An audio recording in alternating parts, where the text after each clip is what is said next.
ஒரு கப் தண்ணி எடுத்துக்கங்க. அத தோசைக்கல்ல ஊத்தி அதுக்கு வழக்கமா ஒரு விளக்கமா வச்சிருப்பீங்கல்ல, ஆமாங்க, அத அடிப்பக்கமா திருப்பி சரிங்க.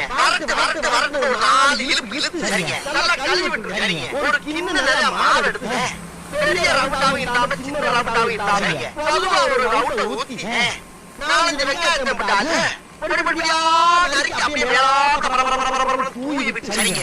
ஒரு நீளமான கேரட் அது பொடியா நறுக்கி சரிங்க. அப்படியே மேலாக்க தூவி விட்டு சரிங்க. ஒரு 16 கரண்டி நெய் எடுத்து சரிங்க. அதுல 6 கரண்டி நெய்ய உள் சைடு அப்படியே தடவி விட்டு சரிங்க. 10 கரண்டி நெய்ய தோசைக்கு வெளி சைடு அப்படியே மேலாக்க தடவி விட்டு சரிங்க. இட்லி பொடி இருக்குல்ல, அத அப்படியே அள்ளி மலை சாரல் மாதிரி அது மேலாக்க அப்படியே பேய விட்டு சரிங்க. பொறுத்தாப்ல அப்படியே விடுறது, இப்படி விடுறது, அப்படியே ரெட்டி கலர்ல முருக விட்டு கமகமன்னு ஒரு ஊத்தப்பட்டு